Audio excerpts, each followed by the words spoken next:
praise the name of the Lord of what He has done for all of us. And as Director of the Asian Pacific Ministry of Central California Conference, I would like to welcome each and every one of you who are able to participate in this service. This is a special occasion. Ordination is something which is very, very important, especially not only all the churches in the world, Seventh-day Adventist Church, but also particularly to our Samoan people. This morning I would like to introduce and acknowledge our officers of the conference, Central California Conference, who are able to be here with us this morning. I would like to acknowledge that we are here with the President of the conference, Central California Conference, Ramiro Cano, and the First Lady. Always our Samoan culture to show our appreciation of the high-ranked officers of the conference who are coming today to ordain one of our pastors, Samoan pastors. And this morning I would like to call upon President Ramiro Cano and the First Lady, would you please to stand. The ladies of both churches, San Francisco and San Jose Samoan churches, has provided a lay, especially from Honolulu, to honor you, Mr. President, and the First Lady.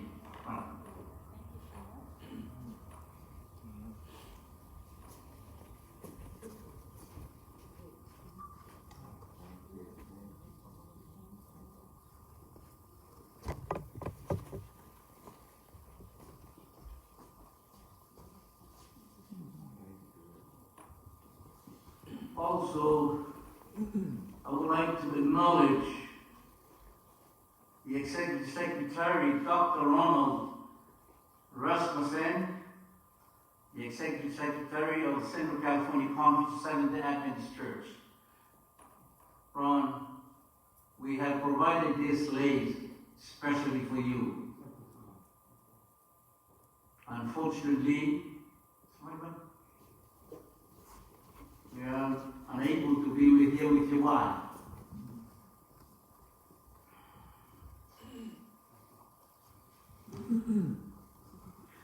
We are here also with the Director of our Ministerial of Central California Conference, Dr. Steenberg. Please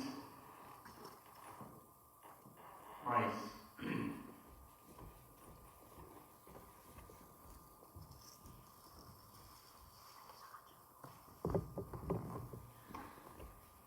Also, we are here with our special visitor from Honolulu, Samoa Tokelau Church. Would you please, Pastor Paul, you will stand that the lays is being prepared for you.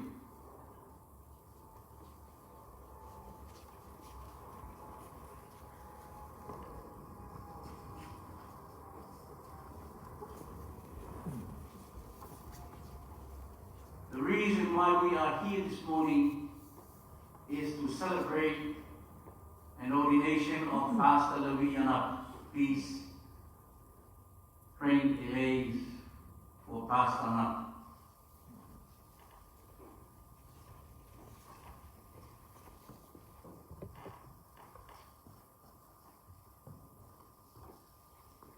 Once again, I would like to welcome you all, the officers of the conference, our visitors who are able to be with us here, as well as both churches who are here to witness this special occasion. Once again, praise the Lord. Praise the Lord of what He has done for all of us, especially Pastor Anapu. Very, very sorry that we are unable to be with his wife. I know that she is watching us on Zoom this morning. Tala Uma, it is our joy to welcome you also. I know that you are watching through the Zoom this morning from Samoa. Welcome you to our service this morning. Today, Lord, for Maya, o ka whawhirai whakatoa ki a tu umalawa o e umawhai o na whaatasi mai i la tātou stāuninga o le whaunga whakatoa sumai alawini anapu o le awei o le whiwhi au whauina le nesa pati mai e vi ia le swafo le li o tātou whirai ma o ofisa o tātou conference i Central California Conference.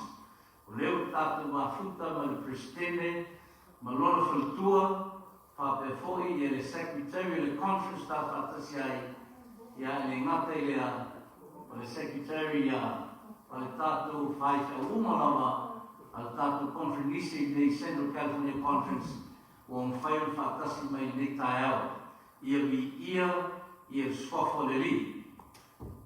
O te pala watu whawarbore, at this very moment, we will watch the video. The song has been prepared by our church here in San Francisco and San Jose.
heaven, we thank you for the word of life.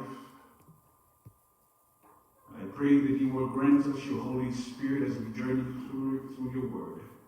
For I pray all these things in Jesus' name and for his sake, and everyone say, Amen. I'll be reading from the Simon version and then the English. Our scripture reading is found in Romans chapter 13, verses 11 and 12. Portanto, tu si faitau, mogo mele tu si apostolo Paulo, tu si Roma, non tau kusfuma tolu, mata non faitau ina mai feo kusfuma tasi, male feo kusfuma ligua. Ie whape fo'i ino wa tātou inoa o na pō, o rei tū pō e alai ie na momoe. Wa wala talata nei a te tātou o leola sa mamao ino tātou ua I whakatua whaiu kusfuma ligua. Wa lewa pō, wa lata mai I leao. O lea ia tātou whaatea se ina koima pumisa. A ia tātou ofu, I ofu tau o le mahanu lama. We'll be reading from our scripture reading in Romans chapter 13, verses 11 and 12 from the New King James Version. And do this, knowing the time, that now it is high time to awake out of sleep. For now our salvation is nearer than when we first believed. Verse 12, it says, the night is far spent, and the day is at hand. Therefore, let us cast off the works of darkness, and let us put on the armor of light. May the Lord continue to bless the reading of his word.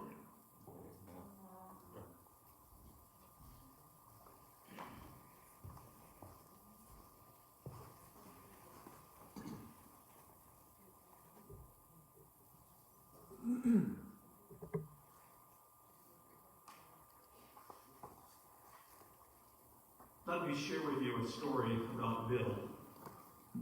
Now, Bill is not his real name, but to protect him, I've changed it. So we'll talk about Bill. Bill and I had the opportunity to go to the same Seventh-day Adventist Elementary and High School Academy. And then, when it came time to go to college, we also decided to go to the same Adventist college, university. We were friends. We weren't the best of friends, but we were friends. Bill was a good student. Bill was a hard worker. Bill was a good Seventh-day Adventist Christian.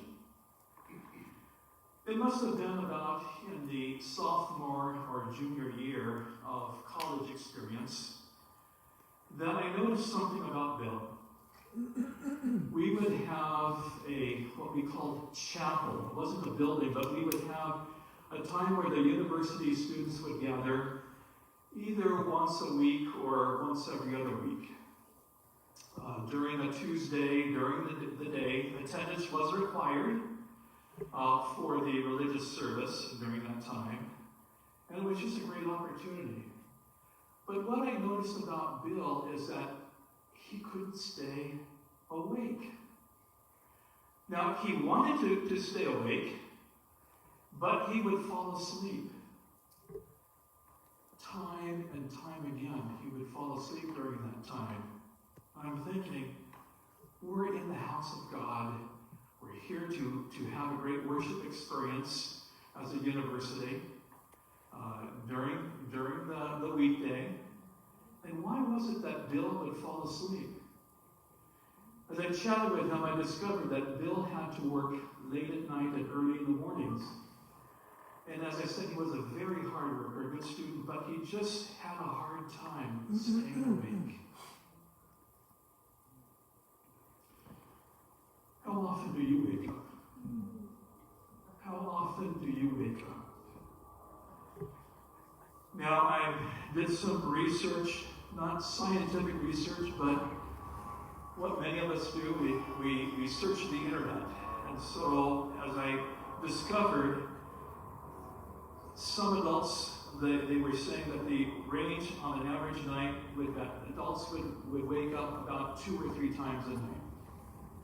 I found another source that said that the average was about 8 to 11 times, about 9 times each night. They've been discovering this a little bit more because some individuals have been wearing their fitness trackers to monitor their sleep, and so there's more information there. But what about you? What about you, Pastor Ambu? What about you, friends? How often do you wake up? Well, the answer to that is if you're watching and if you're listening, you have woken up every time that you have fallen asleep. Kind of a trick question. I want to declare to you today that it's time to wake up. It is time to wake up. Take your Bibles, your scripture. It might be found on your electronic device. We'll look again, Romans 13, verses 11 and 12. Romans 13, verses 11 and 12. And the scriptures say, besides this, you know what time it is. Pastor Ambu, you know what time it is. How it is now the moment for you to wake up from sleep. So the message today is not just for Pastor Ambu, but it's for me and it's for each of you. The moment, now the moment for you to wake from sleep. For salvation is nearer to us now than when we became believers. The night is far gone. The day is near. Let us then lay aside the works of darkness and put on the armor of light.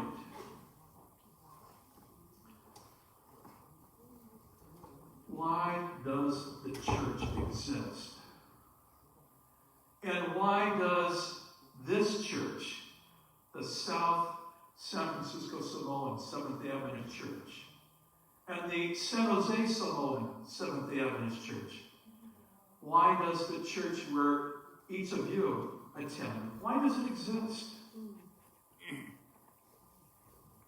You think sometimes when we use the word church, we might be referring to the building. And it's true, sometimes we do talk about the church as being a building, but the church is also people. To arrive at the foundational reason why the church exists, we have to ask the question, why? A question of why about the existence. Why has the church been called into existence? Or about occupying property. Why does a church building occupy a piece of property off the street or off the side of the road? What about the building, the structure? Why have we built and raised up walls and a roof over the buildings in which we meet? Why is it that we engage in a ministry of music? Why are sermons preached? Why do we support the work of the church with our funds? Why do we send missionaries around the world? Well, some possible answers may be that of tradition, because that's what we've always been doing.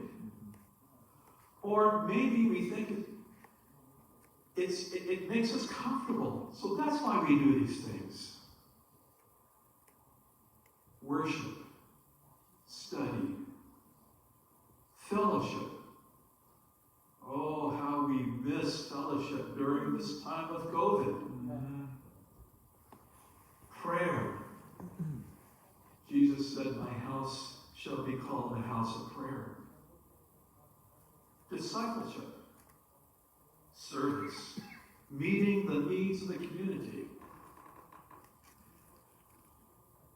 But yet I'd like to share with you perhaps what I find to be the fundamental reason. And that's because the church is God's agency of salvation. Yes. In the inspired work of Ellen White, she writes in the book Acts of the Apostles, the very first chapter, It's entitled God's Purpose for His Church. Pastor Anako, remember this as you continue in your ministry. Brothers and sisters, let's remember this and put it to the forefront of our minds and our hearts.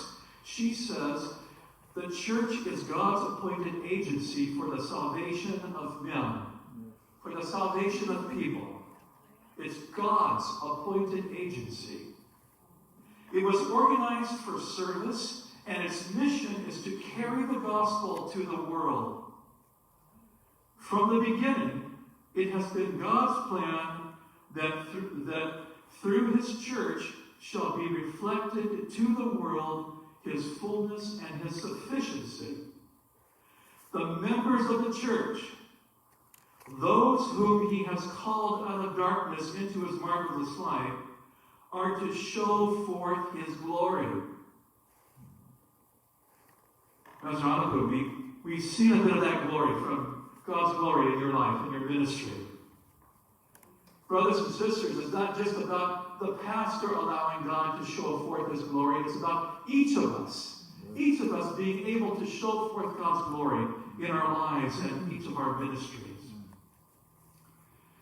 The church, she goes on to say, the church is the repository. Now that's a word we don't often use today.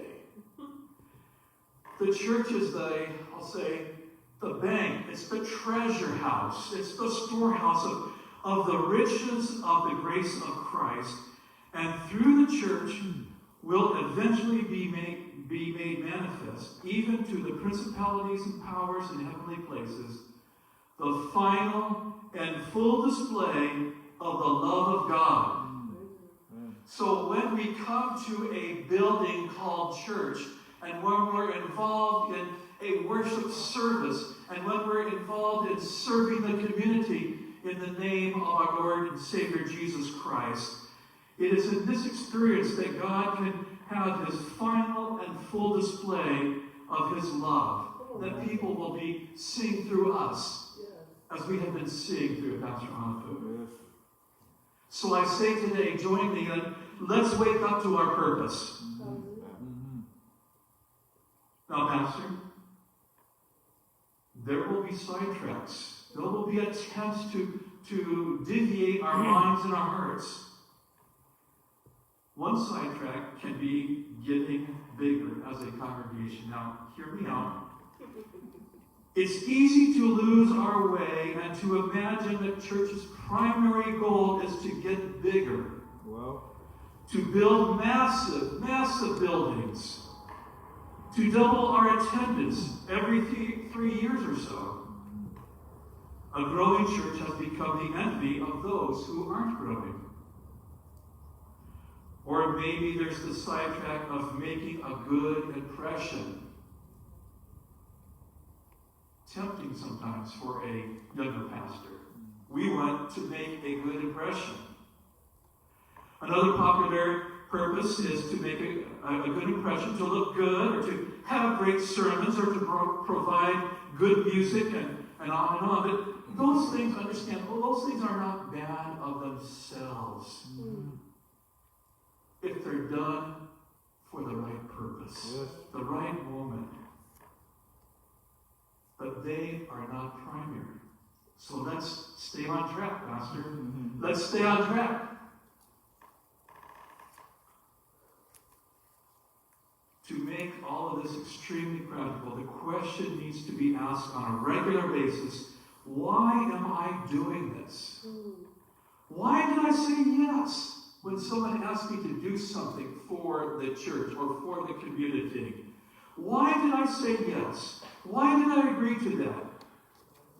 Why am I teaching? Why do I sing in the praise chorus? Why am I involved in this adult fellowship? Why do I plan my budget to give this amount of money? Why? Why? Why? Because it's time to wake up. It's time to wake up to our purpose.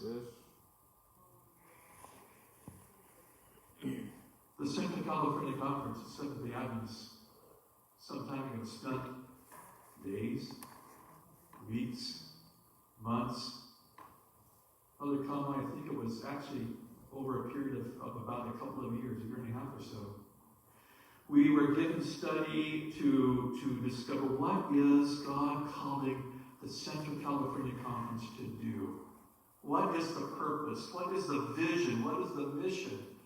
And through much prayer and discussion and deliberation, we came to the conclusion that the vision for the Central California Conference is reflecting Christ, transforming communities. And we also decided that God was calling us to this mission, and it is this: to empower every person to be a disciple of Christ and a center of influence for the kingdom of heaven. It's at this point in time that this executive secretary would like to give reference to the Seventh-day Adventist Church Manual. You may be wondering, the Seventh-day Adventist Church Manual for a sermon? For a sermon that deals with an ordination? And I say yes, and here's why. On page 129 of the Seventh-day Adventist Church Manual, it talks about the definition and the function for local churches, particularly the local church board and the church meetings.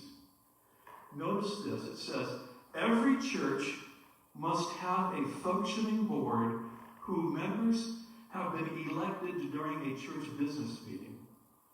Its chief concern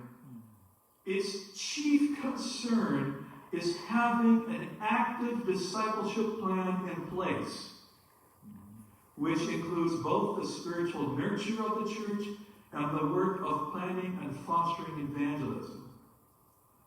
On that very same page, Pastor, it talks about various items, and I will share them with you as well as the audience. These are the things that the Seventh-day Adventist Church, through much prayer and discussion, deliberation, and insight, has decided that the local church board, meaning the local church, should have forefront as its purpose and discuss and plan for it. And the number one thing is an active discipleship plan, Pastor. So as you continue in your ministry, make sure that your local churches are involved and that they are devising and implementing an active discipleship plan. Number two is evangelism in all of its phases. And then spiritual nurturing and mentoring of members. Maintenance of doctrinal purity. Upholding of Christian standards. Recommending changes in church membership. Oversight of church finances. Protection and care of church properties. It's an important aspect, but many times we might be tempted to think that that's the first and foremost thing, but it's not. What is it? An active discipleship plan is the first and foremost. Coordination of church departments. And then on a different page, just a little bit further, it gives another important part of the local church.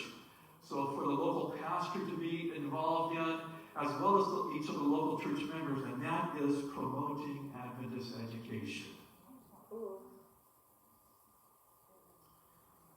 Listen to these words, once again, in the church manual. The gospel commission of Jesus tells us that making disciples, which includes baptizing and teaching, is the primary function of the church. It is, therefore, also the primary function of the board, which serves as the chief committee of the church. When the board devotes its first interest and highest energies to involving every member in proclaiming the good news and making disciples, most problems are alleviated or prevented. Wow. Most problems are alleviated or prevented, Pastor, in the church, among the members, when we're putting first things first. An active discipleship plan and evangelism in all of its phases.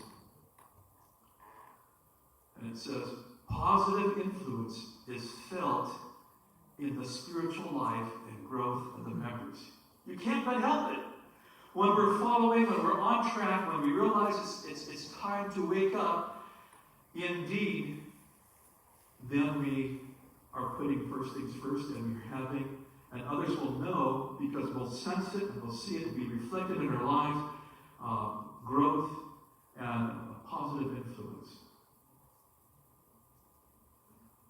I came upon this some time ago and I thought, wow, this is good. So I want to share it with you, Pastor.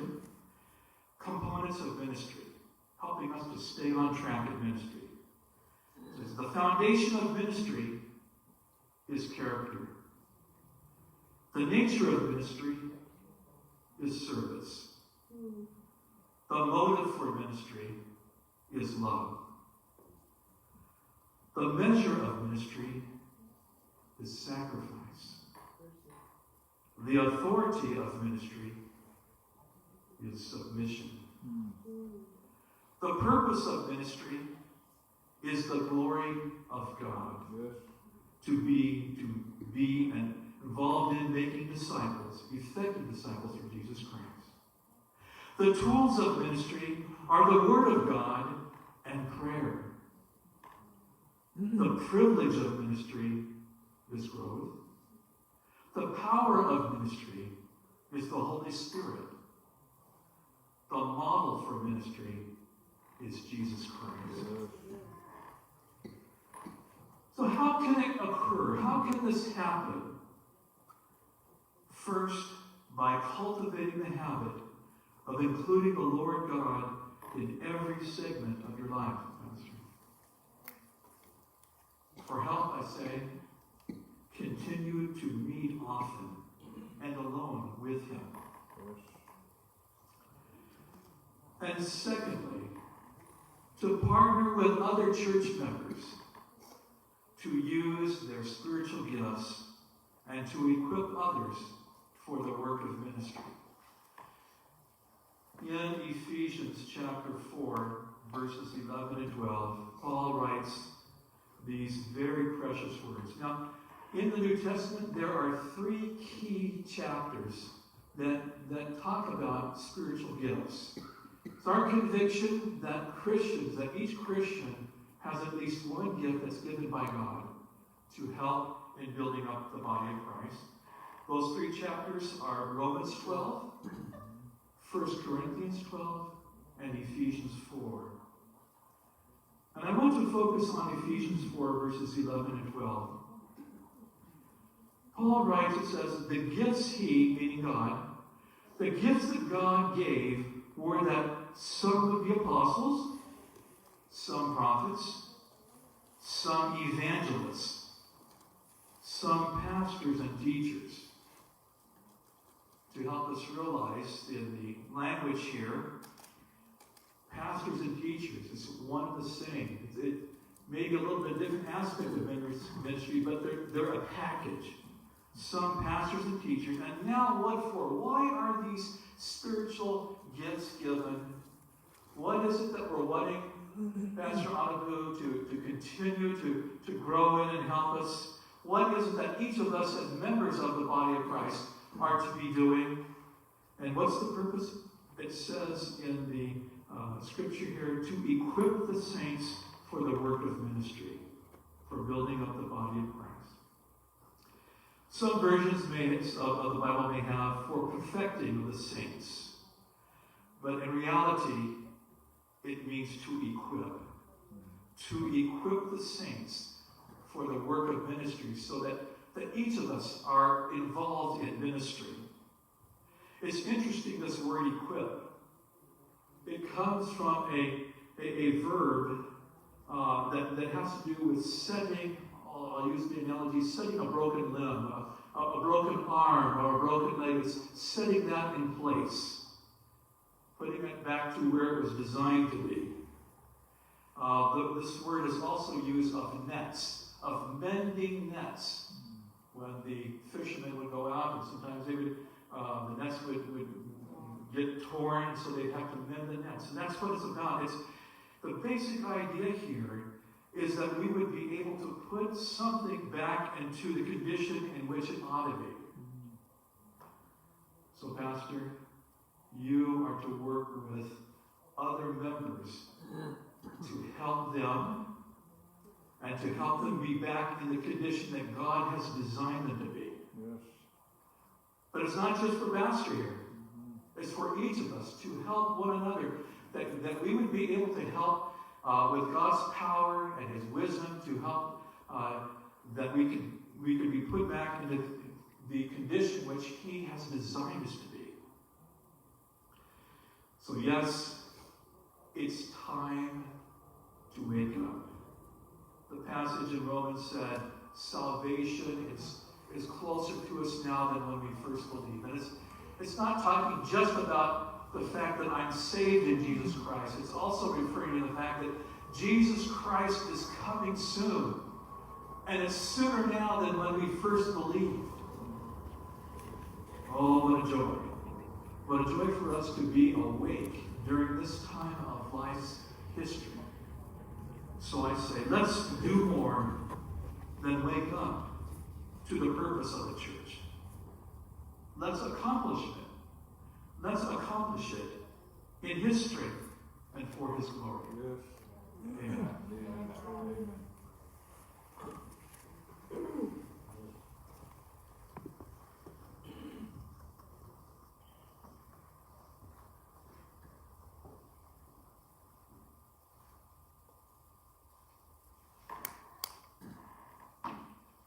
Thank you, Dr. Ron Rasmussen, for the encouraging message for us this morning.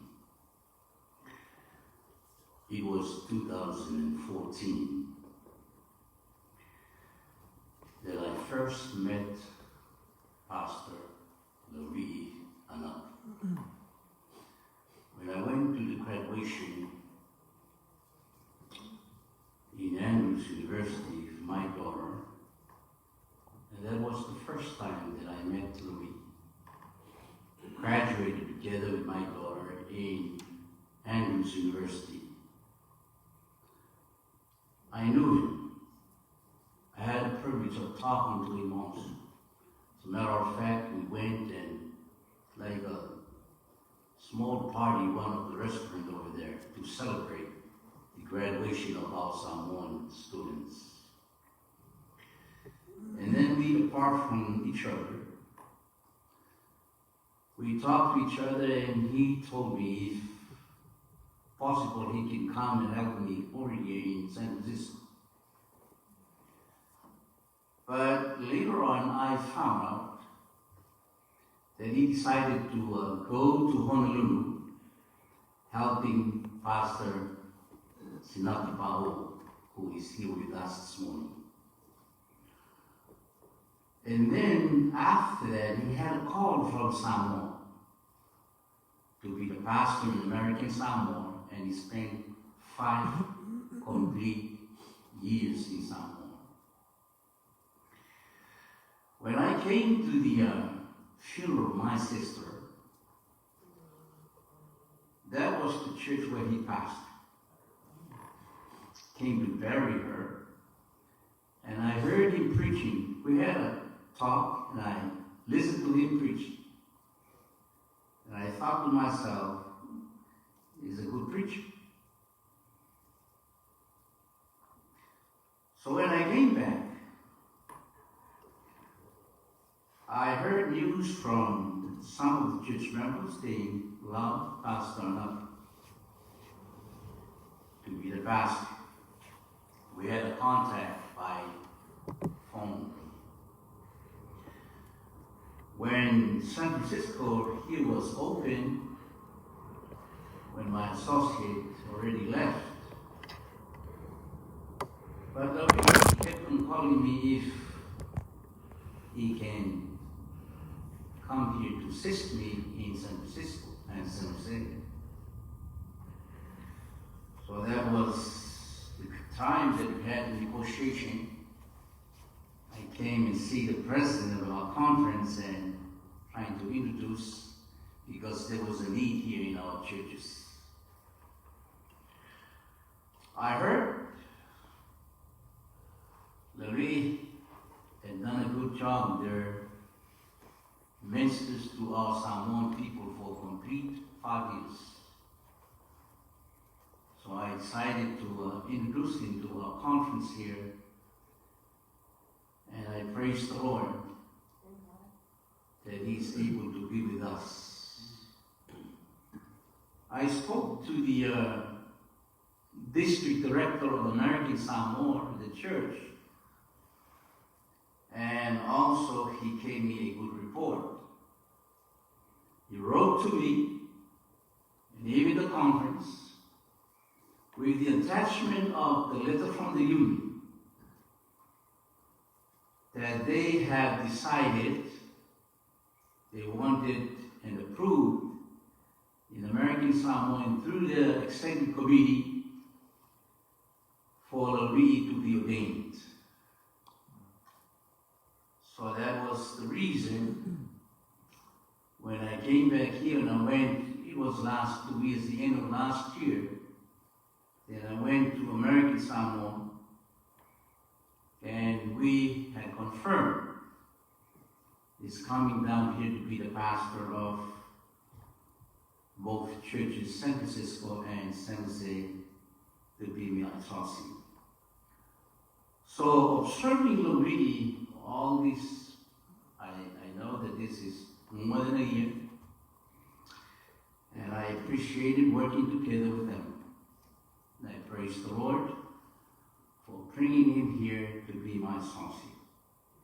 So I therefore present Ramirez County, the president of Central California Conference. It is with my great pleasure and honor that I present Pastor Larry Enough to be ordained in the gospel ministry. God bless.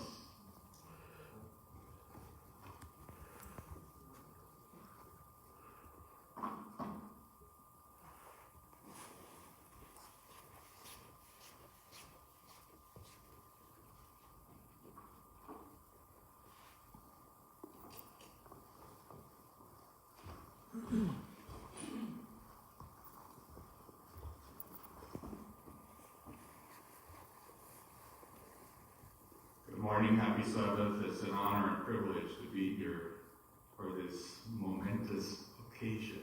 Yes. I recognize that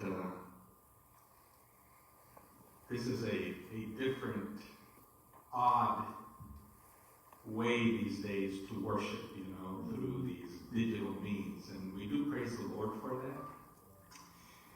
But it doesn't escape me that there's a part of you that's missing, Pastor. A very dear part of you. And that's your dear wife, Alaleuma. And we bid you greetings, my dear sister. And also your son, Fred Moy. So we bid you greetings. My wife and I are thinking of you. And I'm glad that you can witness this occasion today. When the time comes for a pastor to be ordained, the Central California Conference will always ask the pastor to provide a biography, and so that we can include it in the program. I hope that you all avail yourselves of that, and I don't know if your wife has it already, but if not, we will make sure that she gets one. But in every ordination service, like I mentioned, we ask for a biographical sketch, and almost 100% of the time, Pastor, the pastor submits the biographical sketch beginning where he was born. And being true to the biographical sketch, you did the same thing. And you said, Laulii Anapu was born in American Samoa. Okay. And I mentioned that because in Scripture, I must share with you that Scripture tells us that our biographies actually start before we were born. And as we read in Jeremiah chapter 1, it just a wonderful, wonderful thoughts of how it is listed here and how the Lord knows us before we were even born. So it mentions actually your mother, because it says, then the word of the Lord came unto me, saying, before I formed thee in the belly, it's mentioning your wife, your mother. Before I formed thee in the belly, I knew thee. Wow. And before thou camest forth out of the womb, I sanctified thee, and I ordained thee. Notice that it is speaking in past tense. It is not something that's happening now. No, it started before you were formed in the belly. Your name was already known. Isn't that awesome? It gives me goosebumps just to know that the Almighty God of the universe knows you by name. And He knew you before you were even formed, when the cells were coming together in the womb. They were designed in a very special way. So you are a precious creation of the Lord. And it says there, and I ordained thee a prophet unto the nations. Then said I, Lord God, behold, I cannot speak, for I am a child. But the Lord said unto me, say not, I am a child, for thou shalt go to all that I shall send thee. And whatsoever I command thee, thou shalt speak. Be not afraid of their faces. Let me repeat that. Be not afraid of their faces. You know, sometimes, Pastor, you know, there are those individuals that, you know, they're kind of scary. You know? I'm not saying in this church, no. I'm just saying they're just people that come along. And the Lord says, don't be afraid of their faces, for I am with thee to deliver thee, saith the Lord. Then the Lord put forth his hand and touched my mouth. And the Lord said unto me, behold, I have put my words in thy mouth. See, I have this day set thee over the nations and over the kingdoms, to root out and to pull down, to destroy, to throw down, to build, and to plant. So, as I read these thoughts from Jeremiah chapter 1, I conclude then that it is God who forms each of us. It is God who forms. It is God who calls. It is God who ordains. It is God who sends. It is God who touches. It is God who puts words in our mouths, and then He sets us over the people. Yes. So you're supposed to be here, Pastor. Yeah, from American Samoa and from Hawaii. And that journey that the Lord has taken you through was necessary. Because the Lord wanted to add value to you, to make you into that individual that He is forming to be that prophet to the people, that pastor to the people. And today we are recognizing what God has already done. So for us, let me just say that yes, the Central California Conference is the one that's bestowing this ordination upon you, but it's not really. We're just simply recognizing what God has already done. And so, out of the mouth of two or three and many, we are affirming that God has placed His touch upon you way before. It is part of an assembly process that in the Council of the Ages, way back, when the triune God got together, to decide, yes, we want to have a plan of salvation, and we want to save that planet should it fall. And in that Council of the Ages, they foresaw you. They foresaw this day. This was already decided in the annals and in the heavenly the calendar that you would be here today. And what an honor for me and my colleagues from the conference to be able to come and affirm what God has already affirmed. But we belong to an organization. It's a world organization, the Seventh-day Adventist Church. What an honor and privilege. And it has its policies, that Elder Rasmussen, he shared a few thoughts from the church manual. And I'm going to share a few thoughts now from the North American Division Working Policy, which in essence comes from the working policy of the General Conference of Seventh-day Adventists. And it says there, in L3505, that the setting apart of men for the sacred work of the ordained ministry should be regarded as one of the most vital concerns of the church. This is serious.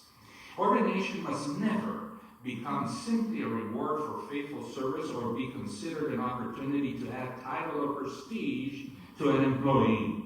Neither is it an honor to be sought by the individual or his family or friends on his behalf. So I'm here to publicly say that you, as far as I know, you have never sought this honor.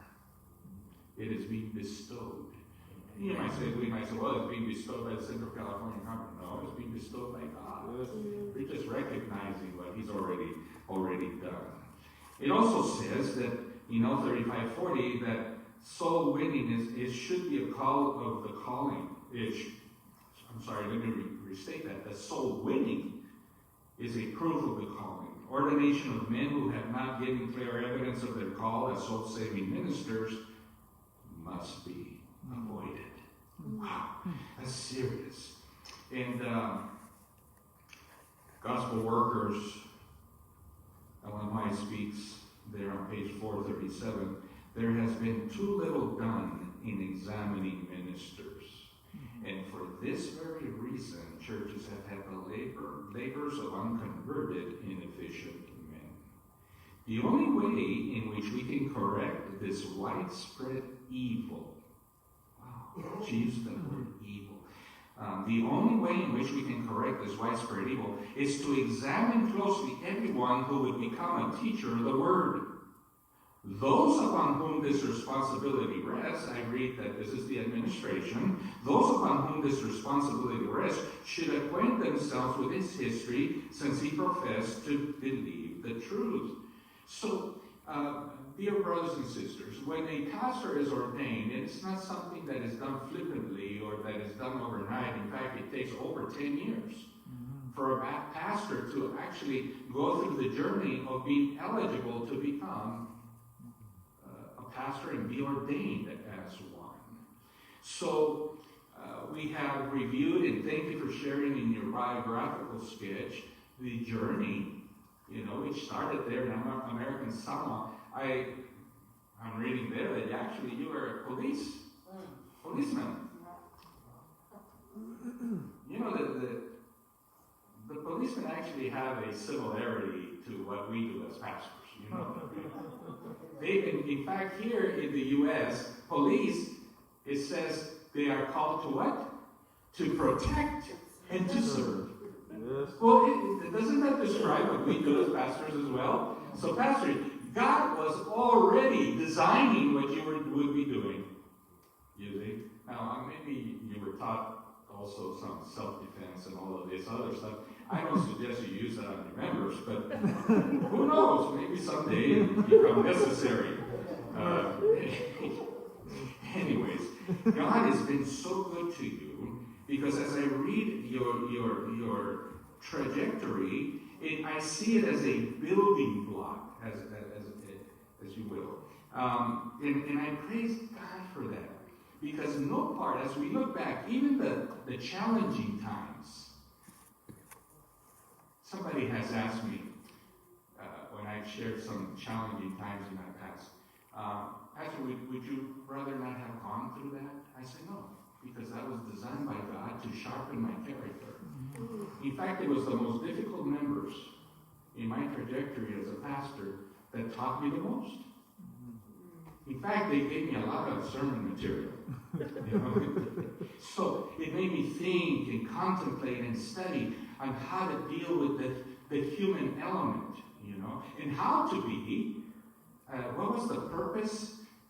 I'm going to have to get that Dr. Rasmussen from you. I loved all the different things, but there was one in there.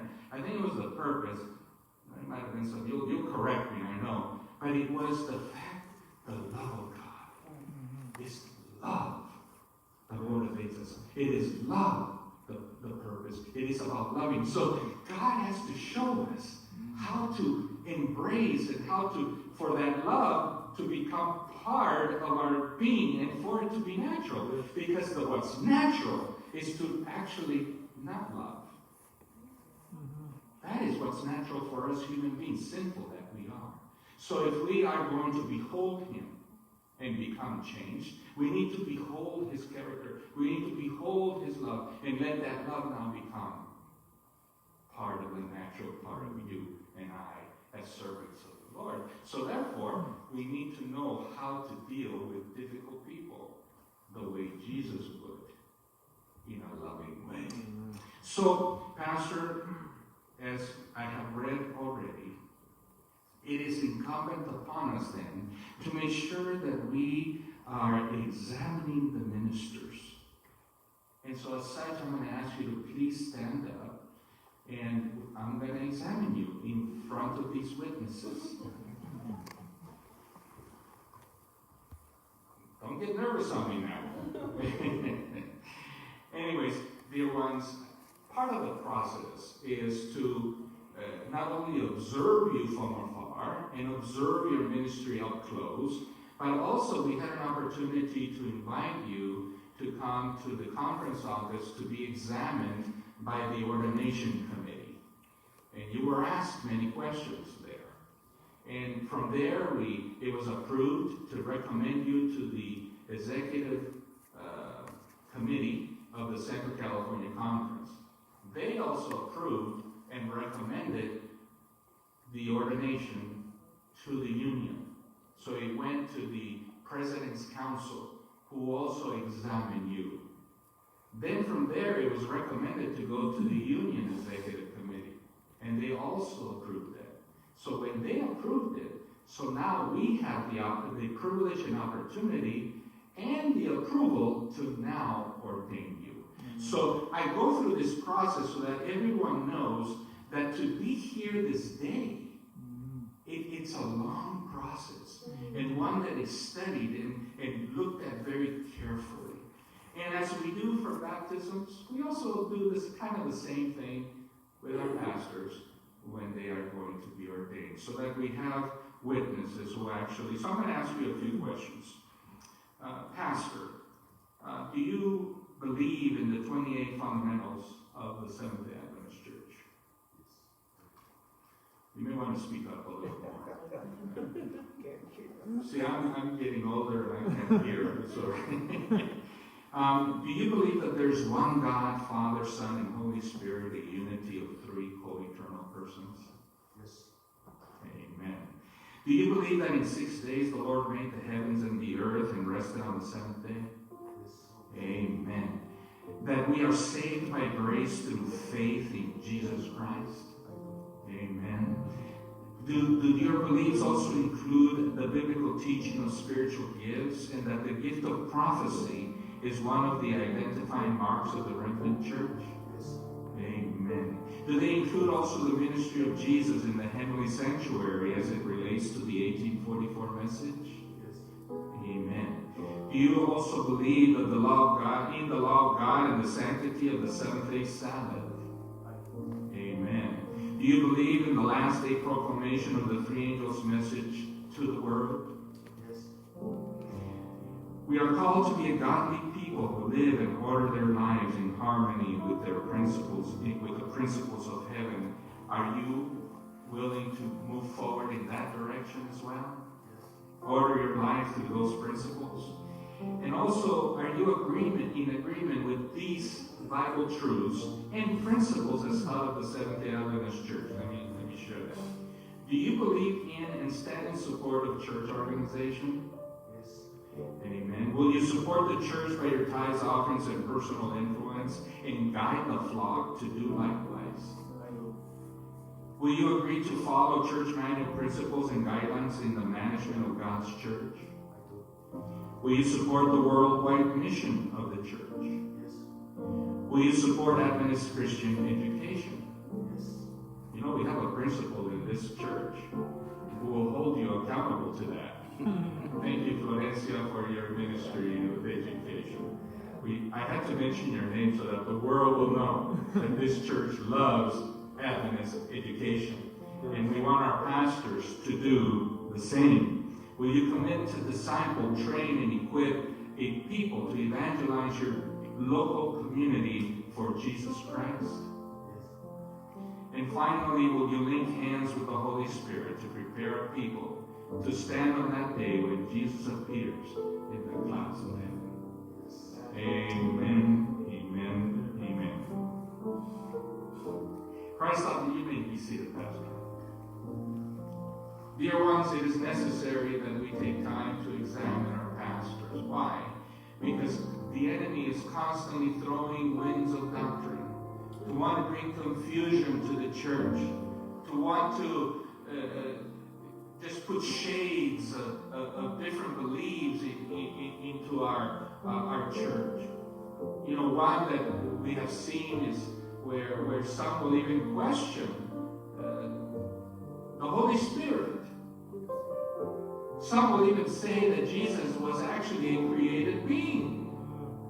And these are some of the things that are being taught out there. We want to make sure that you are protecting the flock, protecting and serving, protecting from the wiles and the fiery darts of the enemy, to make sure that God's flock is eating from, like Psalm 23. The Lord is my shepherd, and He will lead you to green pastures. You know that when the shepherd in the biblical times, he would lead the sheep into a field to eat. But before the sheep went in, the shepherd went in to pull the poisonous plants, the nauseous plants that might hurt the sheep. So the pastor, the shepherd, needs to stay ahead of his sheep to make sure that they are being fed goodly food. So may the Lord continue to bless you and guide you. Christ Object Lessons, page 326 says, Christ's followers have been redeemed for service. He gives to every man his work. Each has a place in the eternal plan of heaven. Each is to work in cooperation with Christ for the salvation of souls. That's what our prophet says. Now let me share another thought here from John Wesley. You know, he was one of the forefathers of the Methodist movement. He says this to the pastors. He says, you may be elegant, you may be winsome or appealing, you may be a good financier, you may be in great demand, but if you do not win souls, you are a failure. You are not called to do this or that, but to win souls. So praise be to God. And at this time, I'd like to invite the ordained pastors that are here today. We'd like to have the prayer of ordination over you, Pastor. You can go ahead and leave your mask off for the prayer. So I'm going to invite you to please come here and kneel there as we surround you.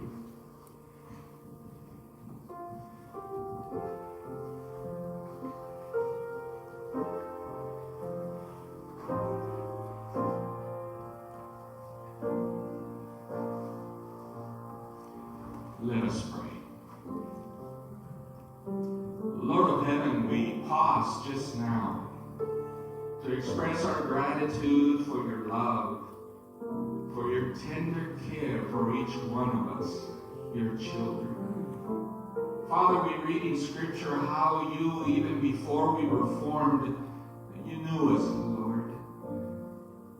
That when we were formed in the womb of our mother's father, you were fashioning not only us physically, but also, Father, as to what gifts we would receive.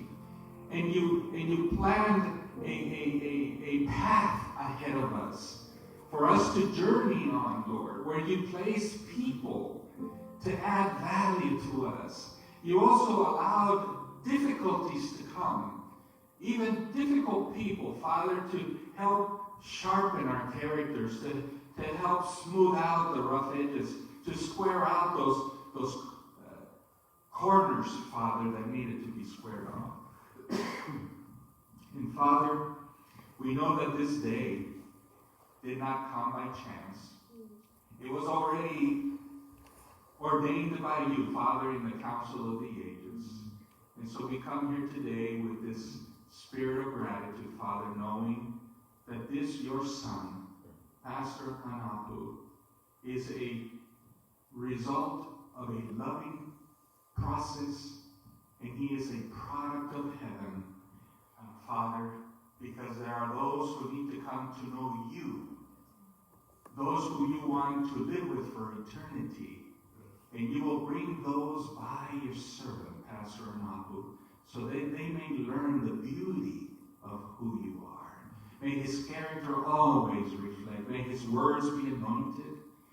May you take his feet and his hands, Father, to those places that those hands will knock on doors where there are people, Lord, that need to hear about you.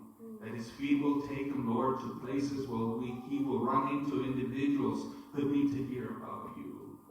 That his heart, Father, will always have the heart of Jesus, the heart of compassion. Because when Jesus saw the crowds, he was filled with compassion. And I pray, Lord, that his ministry will be a loving one that will speak of Jesus always. And Father, we thank you for giving him to us here in the Central California Conference. Thank you, Father, for giving him to us here in the Bay Area, because there are many thousands and thousands of someones that need to know the truth.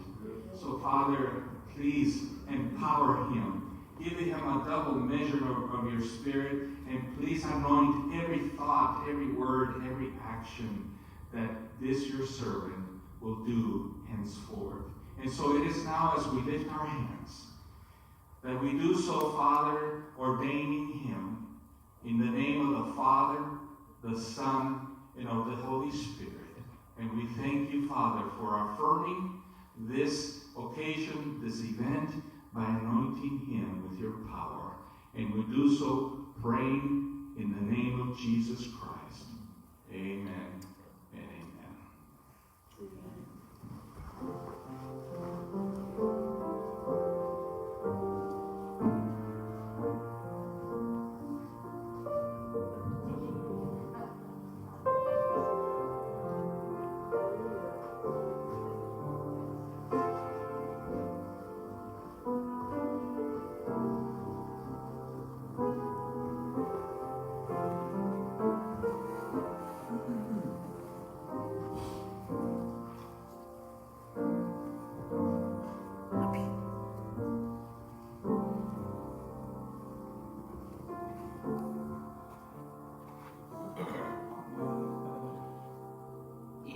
Chapter 2, we find an interesting story.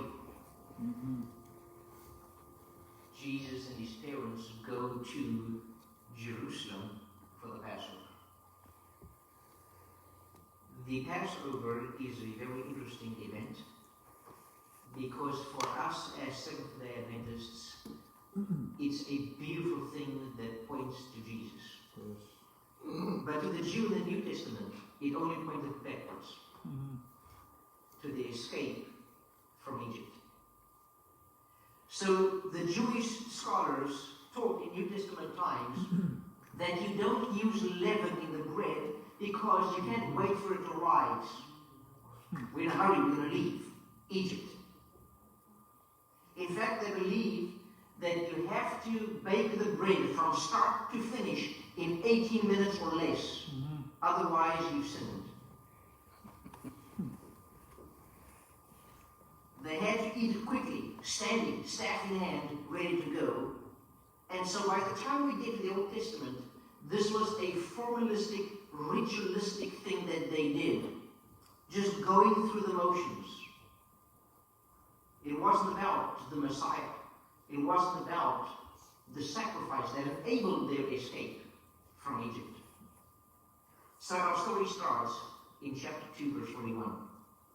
And his parents went to Jerusalem every year at the feast of the Passover. And when he was 12 years old, they went up to Jerusalem according to the custom of the feast. And fulfilling the days, as they returned, you know the story, they leave, and all of a sudden, they look around, and Jesus is missing. They look at all the family, but they can't find him. He's gone. And eventually, exhausting all possibilities, they have no choice but to turn around, head back to Jerusalem, and we pick up the story in verse 46. And it happened that after 3 days, they found him in the temple. He's sitting in the midst of the teachers, both hearing them and questioning them. Picture this. The Passover has just been completed. Thousands of people came to Jerusalem, so they're busy cleaning up. All the priests are scurrying about in the temple, putting temple implements away, cleaning up. And it's in this context of the temple, substitutionary sacrifice, an animal dying in your place. In this context now, Jesus sits at the feet of these priests as they're busy cleaning up and going about their business, and he is listening to them and asking them questions.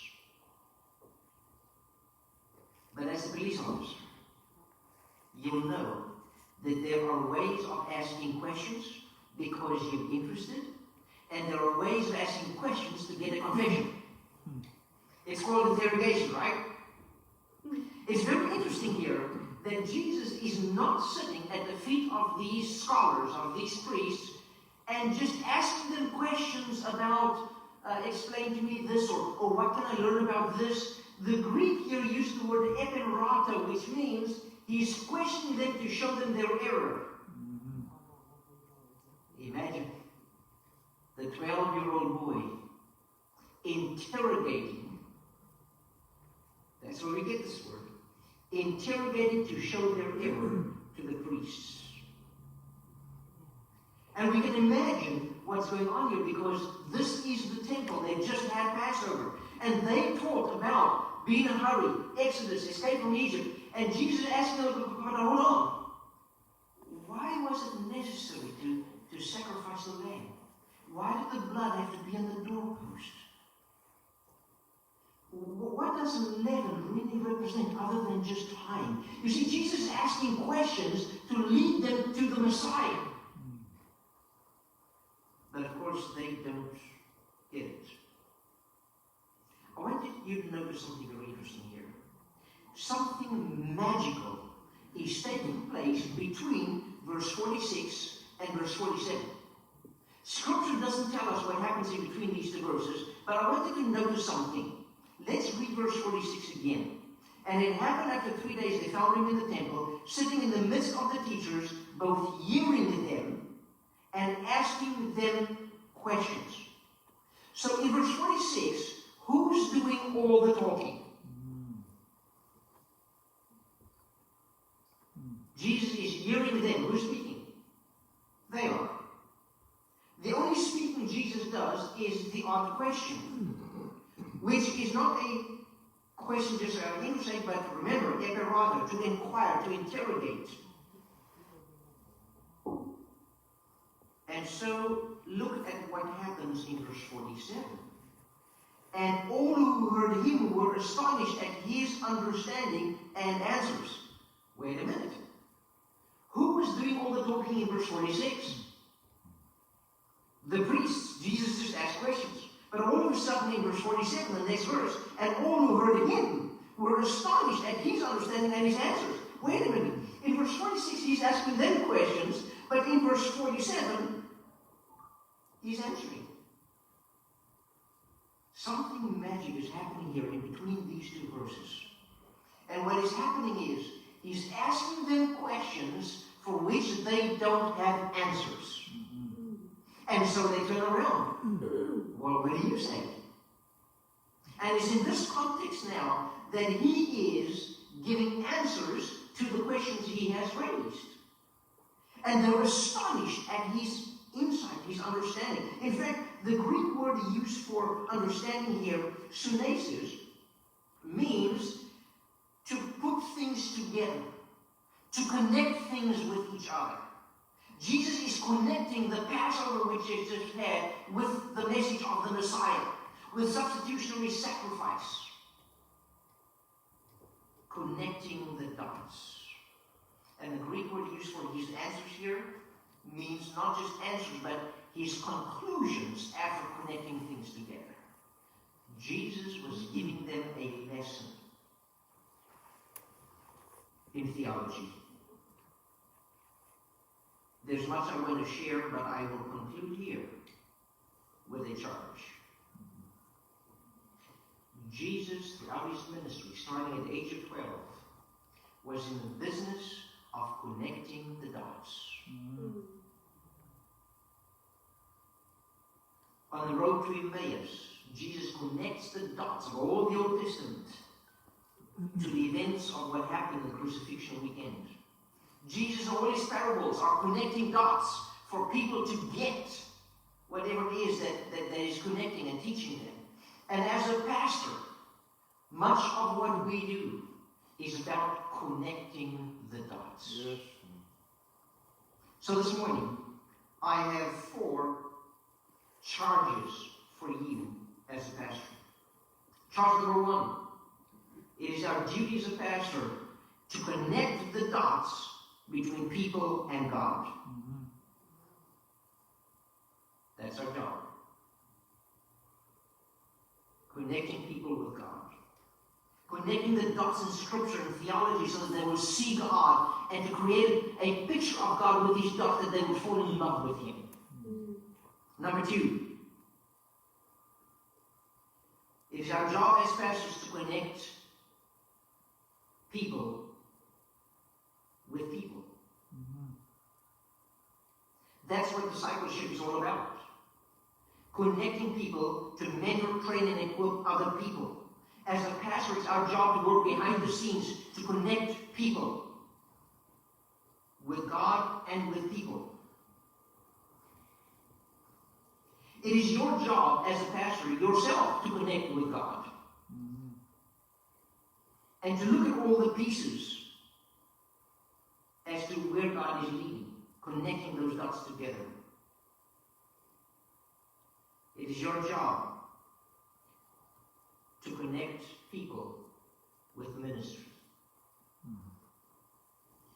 That's what we're here for. This is exactly what Jesus modeled. For 3.5 years, he was connecting his disciples with God. He was trying to connect them with each other and bond them together. That's why you can pray in John 17, that they may know they are my disciples because they love one another. And Jesus spent 3.5 years equipping and training them to connect them with ministry. And I want you to know, he transformed a zealot. These are not good people. These were people who walked around with knives that ambushed soldiers and killed them in bands. These were radical extremists. Simon was a zealot. Jesus took zealots, took traitor tax collectors, took men of thunder, and he transformed them by connecting them with God, connecting them with each other, connecting them with ministry. He transformed them in such a way that after the cross they became pillars of the church. Yes. Yes. So I charge you today that as Jesus asked questions to show their errors because they were not connecting the dots, that when they now ask, well, what do you say? Jesus can reply. His understanding, which in the Greek says, connecting concepts, connecting things together, connecting those dots. I charge you today for the rest of your ministry to connect with God yourself, to connect people with God, to connect people with people, and to connect people with ministry. Do you accept that charge? Praise the Lord. Amen.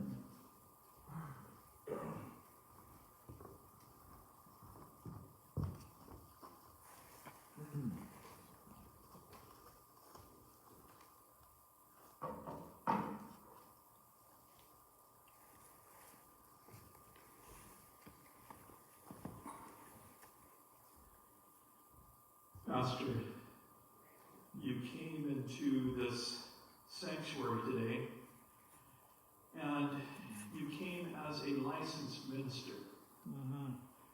You were authorized to perform most of the religious functions within the scopes and tenets and the practices of the Seventh-day Adventist Church. Not all, but most. And that also was for this territory, the territory which you are assigned. But now, as an ordained minister, you are now authorized to perform all the ministerial functions of the church without limitation. Your ministry is recognized in the Seventh-day Adventist Church throughout the entire world.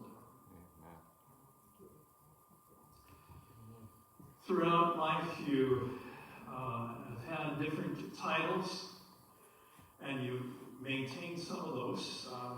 One is the title of husband. Another title you've come to appreciate too is that of father. There is the title of pastor. And in my culture, we have a title to distinguish a pastor who is not yet ordained from the pastor who is ordained. For the pastor, in my culture, for the pastor who is ordained, we refer to that individual as elder. And so, if you allow me to speak within, I'll say within my culture, whenever there's an official communication from me, not a text message, not an email, but if it's an official document, I will honorably and lovingly refer to you as Elder Hanku. Yes. And so, Elder, it is my privilege on behalf of the Central California Conference and the World Church to welcome you into the ordained ranks of the gospel ministry. Yes. Welcome to this marvelous ministry that enables us to reflect Christ and transform communities. Welcome to the ministry where we are challenged to empower every person to be a disciple of Christ and a center of influence for the kingdom of heaven. May God bless us as we travel together and experience the power of His vision for our lives. If we were not in this time of the coronavirus, I would invite our conference president, Elder Kano, to come up and present you with the certificate of ordination. But because we're not there yet, I will simply hold it up. I will read it aloud, and then I will leave it here on the pulpit for you to take afterwards. Amen. It says Certificate of Ordination.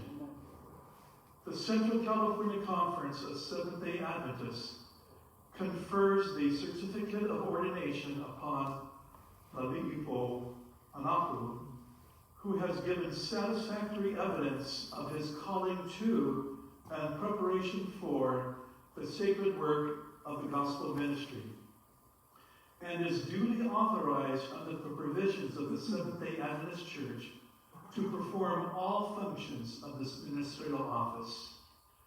It is signed by the officiating ministers, including our conference president and myself as executive secretary.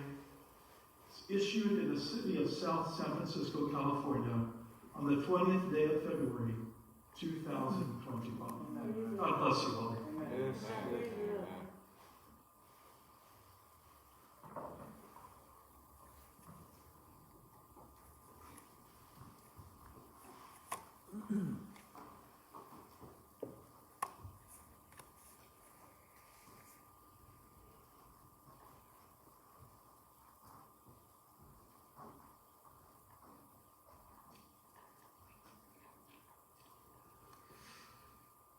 So now we come to the end of our program.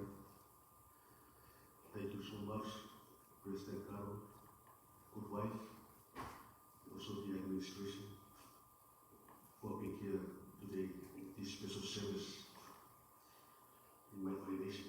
So before I go over, say something this morning, so I just want to thank God for the strength, the life, His blessing as I served in these 7 years in ministry. Amen. Thank God for His guidance upon my wife and my son.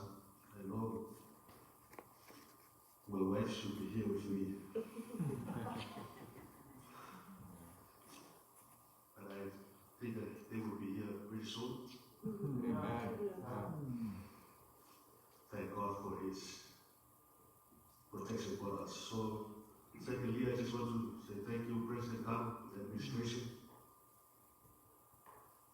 the personal committee, executive committee, for the decision that you have made. That's why you're supposed to be ordained on this Sabbath. Thank you so much. I heard that it's a long process. You were talking about the process, so thanks God for the decision that you have made, especially my senior pastor.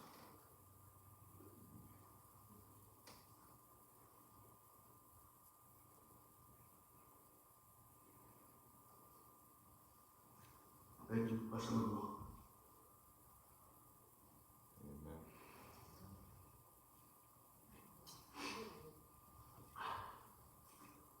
For inviting me to be your associate. Thank you for helping me. Thank you, your good wife, family. Thanks for everything that you have done to me in these 2 years. I know that this is the 7th year of my service in the ministry.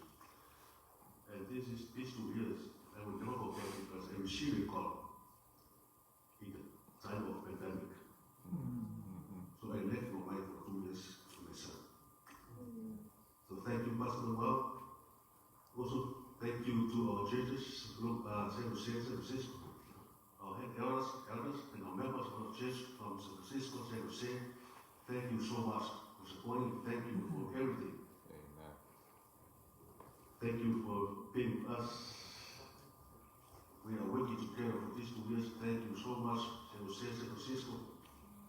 Thank you, thank you so much for our ministry in these 2 churches. Never forgetting Pastor Sinapi from Honolulu. Thank you for coming and support us. Thank you for the time that we have been working. When I'm done from school, I was working with you before I received a call from Samoa. I know that I was working I know that if these churches are joining us in the live stream this morning, so I just want to say thank you to Sakala Church and Papawa Ahua Church, and also Hawaii, and also in San Francisco and San Jose for the time that we have been working together. So now I was being ordained to praise the Lord for the opportunity at the next level of the ministry. Not forgetting my wife, she is joining with us this morning. Babes, thank you for your support in our ministry. I know I miss you and my son. So I pray that you will be here really soon. So thank you for our ministry. I know that you will always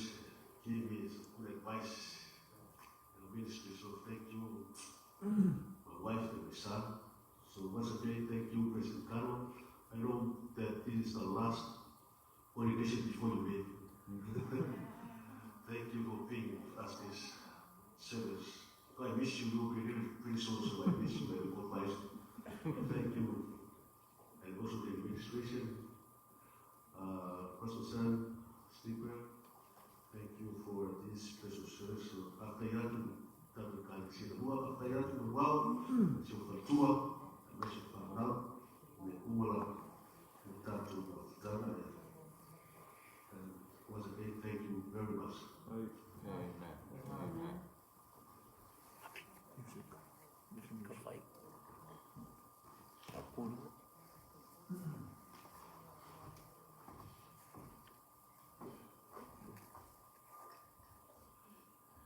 I believe this will conclude our program for today.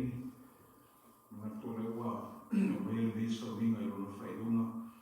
would like to invite everyone to stand with me for benediction. So time to start. Roman to Timako Yae or Fiumani Marilani. Umato Iloa or Motinoa, a Fago Lava or Rofa. Eu outro lava o famaoni le tupulana mo le tupulana. Eu ila vai tu sai manto mo le kati o bao. O ve manto e pe o kusa I meo fata furina. O manto waso o pe o lanta o la foia. O le bao iti o le mamu pe tai. O lofa o e siti ai manto I lunga I me mamarunga. Nita yao te taro whakatoa, whamanuia oe e Iova, mana tausi I atu oe. E whamamlama whonga Iova I lunga I atu oe, mula bainga maalofa I atu oe. E whasama mai fo I whonga Iova, matunatu I atu oe le manuia e whaavau. Father in heaven, I humbly pray for your servant newly set apart and ordained into the ministry. Make it his chiefest joy to study thee, meditate on thee and gaze on thee. Sit like Mary at thy feet, lean like John on thy breast, appeal like Peter to thy love. May he count like Paul all things as done compared to the excellency of knowing Christ as prophet, priest, and king. Give him increase and progress in grace so that there may be more decision in his character, more vigor in his purposes, the best use of his time and gifts, more elevation in his life, more fervor in his personal devotions, more constancy in his zeal. Father in heaven, may he be a loving and faithful husband, a patient and caring father, never provoking his children to wrath, but bringing them up in the nurture and admonition of the Lord Jesus Christ. May his dear wife, Tala, be a constant support to him and a blessing to the congregation. Father God, bring your servant joy in ministry, we will give you praise for all that you do through this imperfect but obedient and devoted vessel. Let him be your instrument in every act and every prayer, for however long and in whatever places he may please and serve you. All this we pray with devout thanksgiving for your blessings. For we pray all these things in Jesus' name and for his sake. And all God's people say, Amen.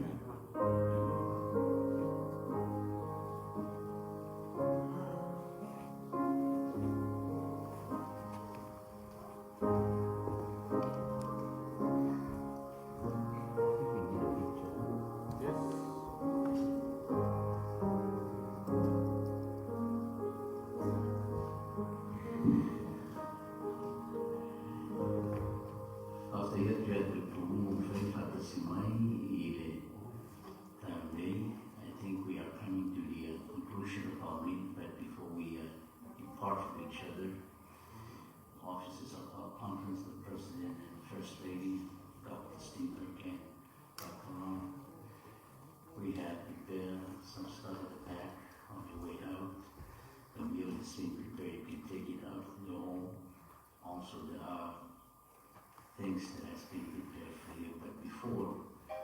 please invite the office of the conference and include Pastor from away. If we could just take a picture for our recorder, please. And after that, we can